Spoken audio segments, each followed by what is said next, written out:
Good evening, ladies and gentlemen. We have an emergency podcast here for Dbacks Dispatch. If this is your first time checking us out, we appreciate the support. Make sure to like, comment, and subscribe if you're watching us here on YouTube. It really does help push out our videos when they're live, and then also just helps it put on other people's pages. We're on any audio platform you can think of. So if you're a Spotify listener, Apple Podcasts, whatever your preference is, we are on there. Just search Dbacks Dispatch. We're on Twitter, Instagram, TikTok, Dbacks Dispatch. Make sure to go ahead and check us out. We have a Discord free of charge. It is in the description of the video, so make sure to go ahead and jump on in there.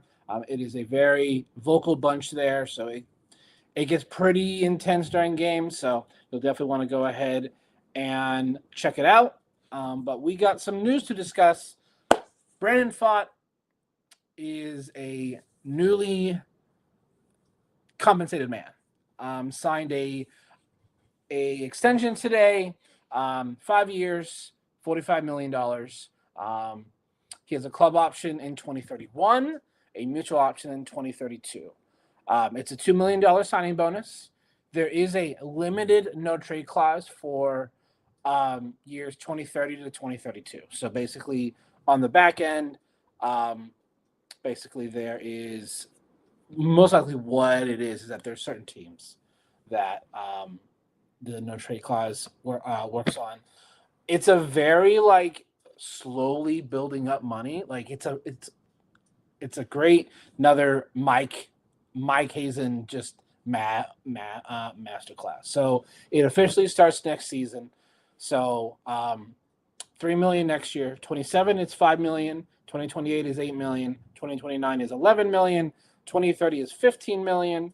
2031 is the club option, and that's $21 million. There's a $1 million buyout, and then in 2032 it's a mutual option for $25 million with a $1 million buyout. So definitely it's a slow climb there.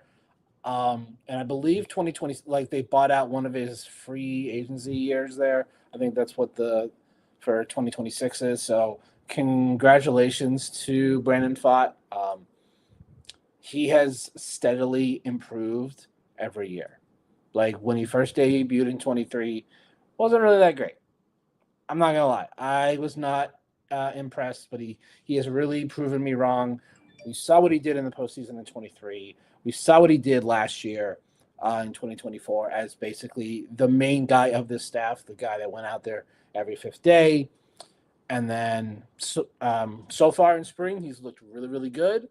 He makes his first start tomorrow against the Cubs against Shota Imanaga.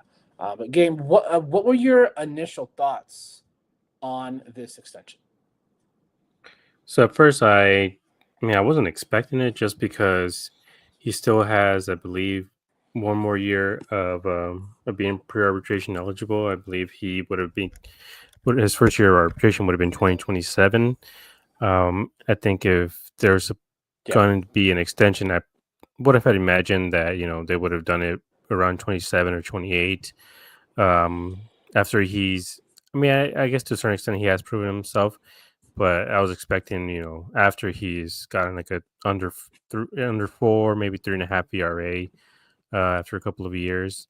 But I think that just shows the trust that they have in him and his stuff, that they're willing to extend him after the year he had last year. I think if people look at the raw numbers, I think that's kind of the issue with a lot of this sort of stuff. If you're just a box score watcher, you see that 4.7 ERA and you're like, why are they giving this guy $45 million? But if you look at his FIP, it's an entire run lower.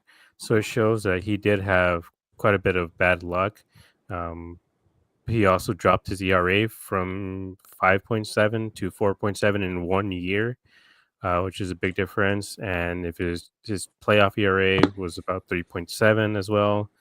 So it shows that there is a lot here that that has a lot of potential here. And he's still very young.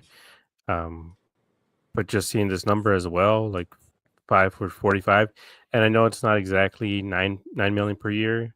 There it is bit Yeah. on a scale, couple million in 26 and 5, 8, 11. It goes up, but at the same time, if you look at maybe compare him to someone like Zach Gallen. Zach Gallen's first year's arbitration, he made 5 million, and then his second year, 10 million. So even if you judge it based off of that, it's 3 million and 5 million, 8 million. This team is still saving quite a bit of money in those first few years that he would be arbitration eligible. Like if he does end up being like a 3.5 ERA guy, um, but I think it's just showing not just maybe the younger guys that are still in the system. But I think even showing someone like Zach Gallen, like they are willing to extend guys and pay guys what they're worth and show that they trust these guys. So, I'm sure they probably have some sort of extension talk with Zach Gallen, but knowing that he has Scott Boras, it probably won't happen. But I think this is a good showing uh, for him and for everyone else, like a good face showing, like, hey, we're willing to extend you guys if you guys show us that you deserve it. Yeah. So he's slated to only make 800,000 this season. So he's getting like a massive pay increase even at that 3 million next year. So I think it's really great to see. He's like he's slowly doing what the Braves did, just locking up a lot of the core guys long term. Like it's for not a lot of people that probably follow this team closely, like they probably wouldn't have noticed, or like some people be like, why would you extend him and not Zach Allen? So like I wouldn't be surprised if that's something that a lot of people have brought up. But he does join Corbin Carroll locked up, Marte's locked up, Perdomo's locked up, Martinez. If you want to throw Erod in there, but I don't I'm like he's not one of the core guy. Like he's not one of the centerpieces I feel of the franchise now, which is who Pfaadt is in my opinion. But does your expectation for Pfaadt this season did it change with this extension? Are you going to expect more out of him, or is it kind of just the same? Like you just want him to go out there and just continue to develop like he has the last two seasons?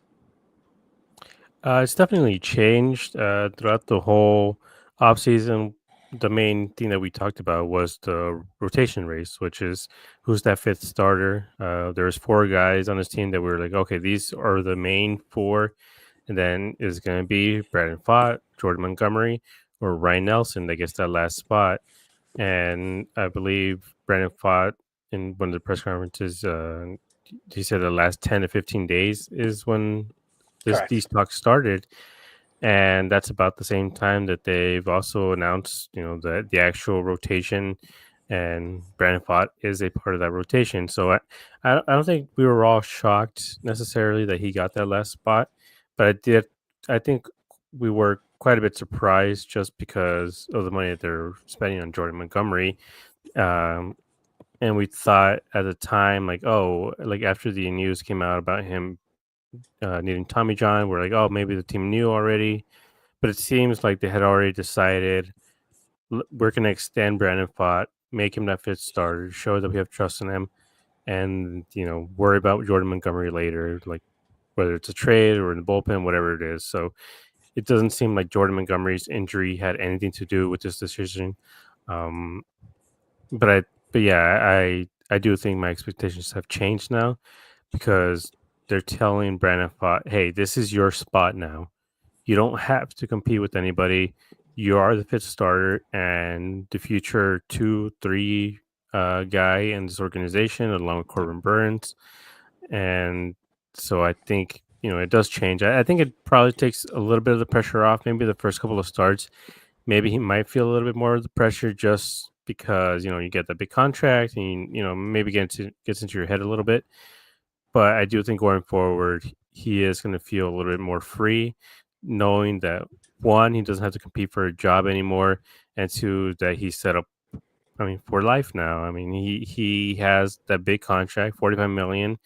If he, I mean, I would doubt it, but if he retires at age 31 or whenever it is that this contract ends, he has his money now. He has generational wealth.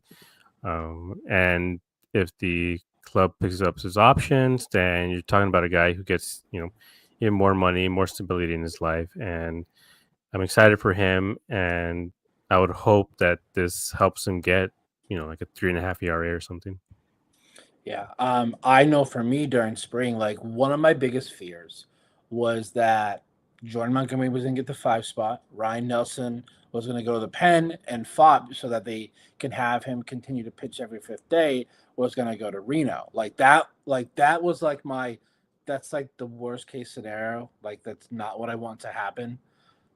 Um, it's not going to happen now. Like he is going to stay up here. Like even if he struggles, which he hasn't struggled in quite a bit. So it's really great to see. Yeah, he was on MLB tonight. I think like right after the announcement was made, and they asked him like, "Are you renting? Do you own a house?" Apparently, he did purchase a house back in 23 when he first called up, and then he joked, "I may have to make some sort of improvement, aka either buy a different house or just make some sort of changes to his current house because he's now well not now but over the next 5-6 years he's gonna have that extra money.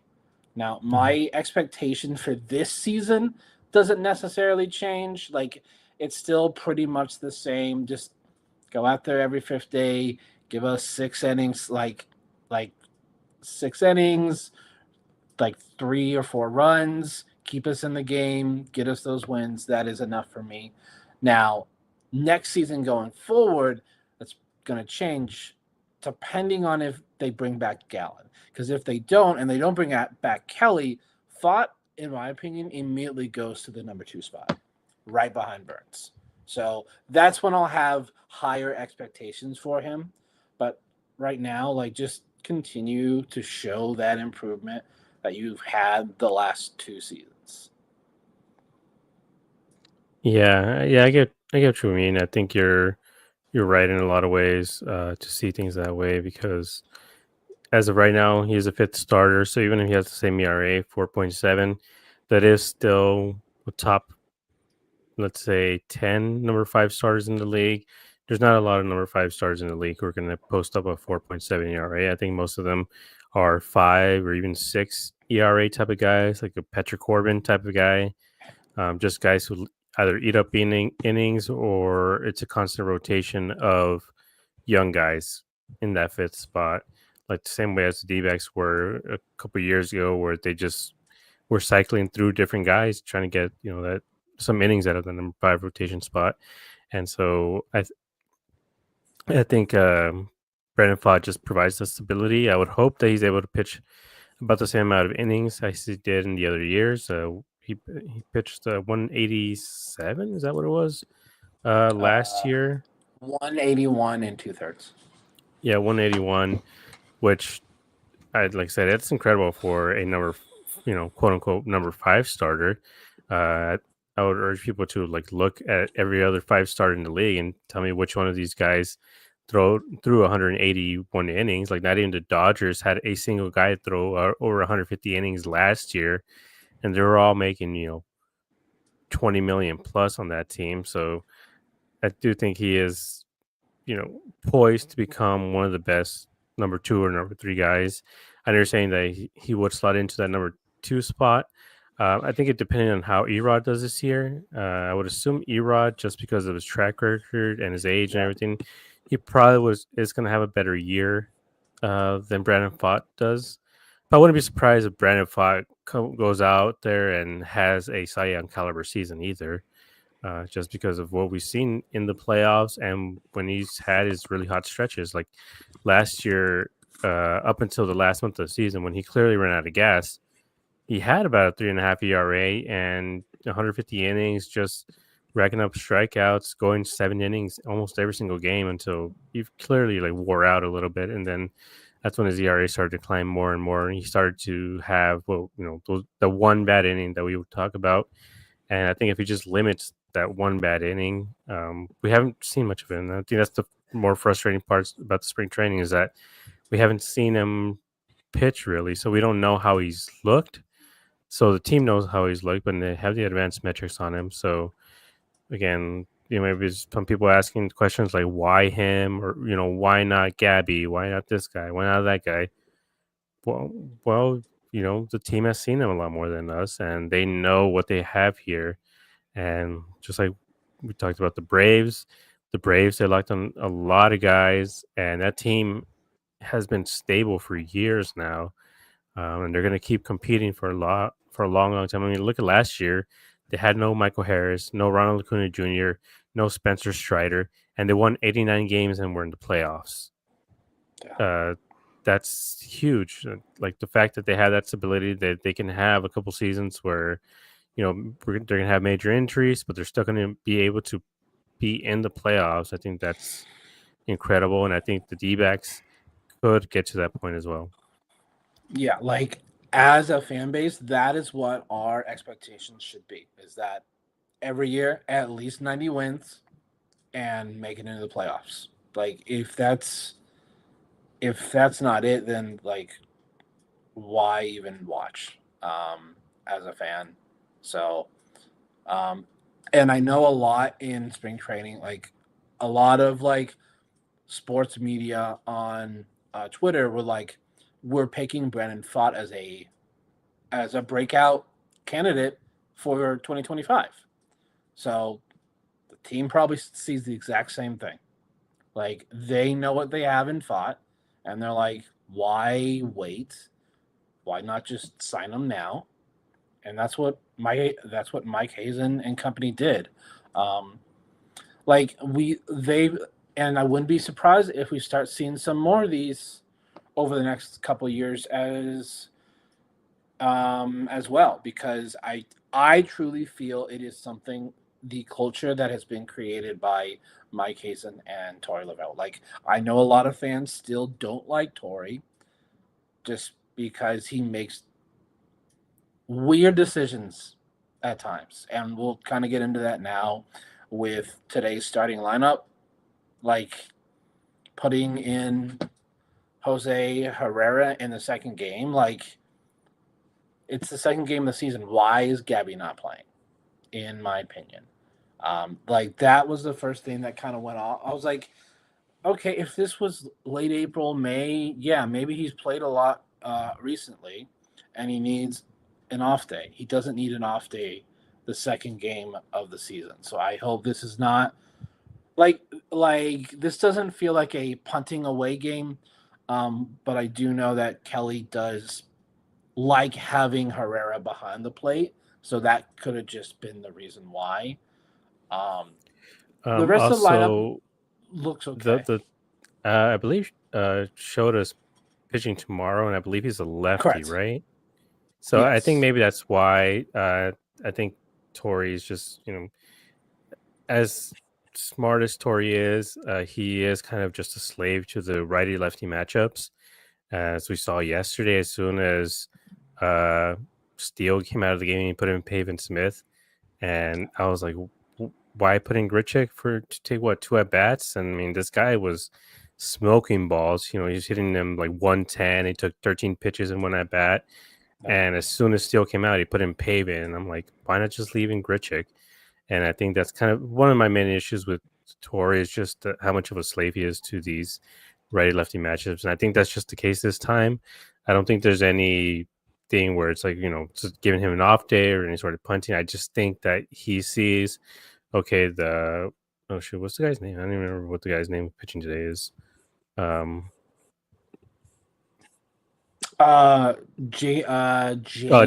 Jameson Taillon. Yeah. Tyon's pitching day. He's a right-handed pitcher. Okay, let's use Herrera because he's a lefty. I think that's kind of just his thought process. And I mean, maybe Merrill just feels a lot more comfortable with Herrera as well. Just feels like maybe he works better with him. I think he probably just talks to the pitchers and lets them know, like, hey, like, what do you think about this or that? But I think that's mostly what it is. Just the whole righty lefty matchup. I mean, I'd rather have Gabby just because he also had a very good game yesterday. Maybe I think Gallen probably should have done a better job holding runners on, which is not something that they did yesterday. But yeah, I think that's the main thing. I don't think there's anything else, and I would hope Gabby is also playing Sunday because I believe Matthew Boyd is also a lefty, unless Yep. I'm wrong. So Yes. I think we've talked about guys getting, or especially Gabby, I think getting 1 day off a week, to be off his feet. And I think playing 3 out of 4 because it's 3 out of 4 are going to be lefties. And I think this should be the 1 day off that he gets, even though it comes on the second day of the season. But I believe he's going to be able to play 2 more games in a row. Yeah, I mean that could be entirely it. Like with lefties, the next 3, like Saturday and Sunday, and he just. But again, there's an off day on Monday, so there's another day off his feet. And the thing is, Jose Herrera is a switch hitter, but I don't know. I just like you said, Tori is very like he's a slave to platoons. Like last year, it didn't mind. I didn't mind it so much with Jock and Gritchick doing it, but with Paven, like I mean, yes, Paven earned a walk in that first at bat last night. That was fine, but he struck out in his next at bat. So now Struck that's not out the with a reason. couple of guys. Struck out with a couple of guys on like a really weird check swing too. Like he's got to swing the bat at some point. So like, I don't like. It's decisions like that where you just scratch your head as to what Tori is actually thinking. Like sometimes you feel like he like over manages the game, and then there's sometimes where like you feel like he just lets things go. So it's for me it's just very confusing. Like he goes back and forth with it a lot. But second game of the season, hopefully this doesn't like we don't look back at this in August and September of this series, and because the Cubs. Now, I personally don't think the Cubs will be threatening for the wild card, but you never know. You play the games, you never know what happens. But personally, like I think their offense is good. It's their lack of a starting pitching. Like Justin Steele is not an ace. Justin Steele is maybe a 2, and then the rest of their guys are like 3s and 4s. Like I think our starting rotation is way better. Like I know Gallen didn't pitch well last night. Like there's no disputing that. Like he could not locate his fastball at all last night. But again, it's one start. So hopefully it doesn't come back and be an issue for us. But you and I did get our wish today. Our young king Alec Thomas is back in the starting lineup, which I was like, thank you. Like I know everyone likes to say, "Oh, he barely hits 130." And what did Jake hit in September last year?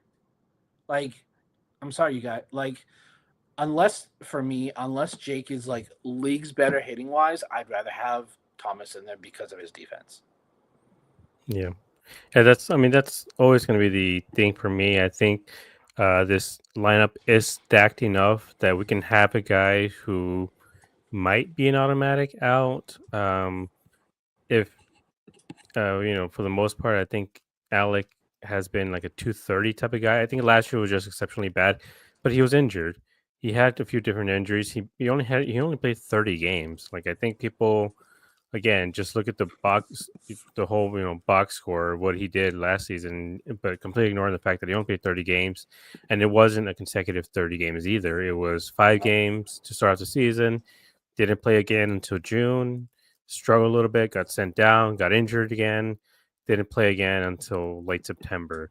Like, you can't form any sort of rhythm that way. Any sort of progress that he made during the off season and into the first couple days of the season, that was just completely gone. It was a complete wash for him. And this is a new season. He seems healthy, but he just needs at bats. I think if you give him the at bats that he needs, uh, eventually those balls that he smokes. Because I know people talk about him, batting around 150 during spring, but look at the exit velos on those hits. When he makes contact, he just doesn't swing out of the zone.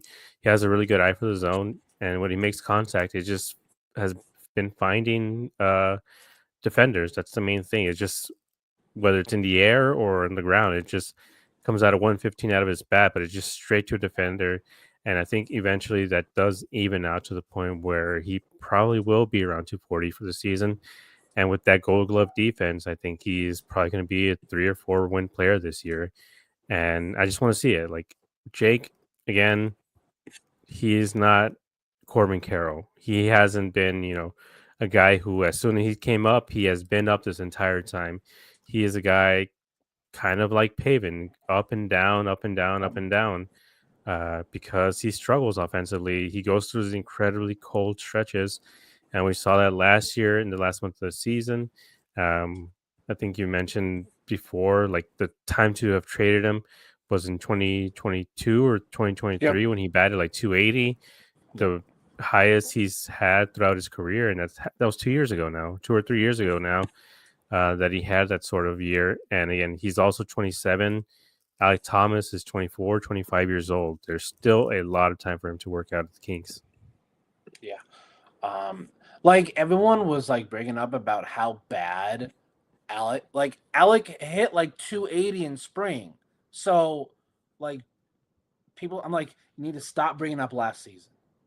Like, and it's like you said, like he played like, hold up, let me pull it up again because I was looking at it. He played like that first series at the end of March. He didn't play again until July 2nd. That literally is like 2 months. And then, yeah, he played consistently till about the middle of August. And then he was hurt again until like the last series of the year.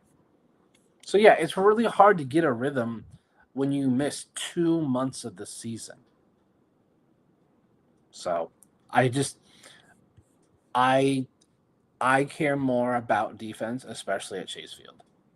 Like I can't remember like off the top of my head like one instance of him like having a really bad played ball. I can think of countless ones. So it's just I don't think Jake is a full-time. Like I'm fine with Jake in center field in like short spurts, but like to see him there like day in and day out, I don't feel comfortable with it. Yeah. So I think we'll for me, it's like see the corners, how it the goes. corner spots. I think Jake is great in the corner spots. I think if we have a righty on the mound and Tori wants to give Gurriel a day off, I think a lineup or an outfield of Jake, Alec, and Corbin, I think it's perfect for that situation because I think he does do really well in the corner spots, especially with his speed. We call it the no fly outfield for a reason, but I don't think the no fly outfield works when he's in center. Yeah, I don't think it does. Andre, thanks for stopping by. We appreciate the support here. So just one final thing. You got any, I guess, bold predictions for tonight's game with Merrill, the mainstay? Like, you got any 6 innings? Like, what do you think Merrill's going to do tonight? I do got him going 6 innings, about 7 strikeouts. I think yesterday one of the more frustrating parts is if you told me the D-backs are going to score 6 runs and strike out the Cubs 10 times, I'd be like, yeah, they probably won that game. And they just didn't. I think Merrill's probably going to, because he doesn't rely so much on 2 pitches the way Zach Gallen does. He can throw out the kitchen sink out there. He does get Really can. guys a lot more. He racks up strikeouts a lot as well, but he also plays off of contact if he needs to. He adjusts really well, so I do think he's going to go about 6 innings, about 7 or 8 strikeouts, and hopefully the win tonight. Yeah, it's kind of what I have as well. It's like 6 innings, 5 Ks. I'm thinking 6 hits, 2 earned. So I think it'll be a very good line for Merrill tonight. And if Alec gets a hit, y'all, like I'm gonna be so. I was like, hey, at least he got a hit. Jake didn't get a hit last night. He only had really a sac fly. That's really all he contributed. So we'll see what happens. But we do appreciate everyone here that was either watching live with us or who's watching on the replay. We appreciate all the support. If you're watching on YouTube, make sure to like, comment, and subscribe. Check out our Discord. It's in the description box below. Make sure to check us out on all other socials, Twitter, Instagram, TikTok. If you're an audio listener, make sure to check us out on Spotify and Apple Podcasts. We will see y'all on Sunday.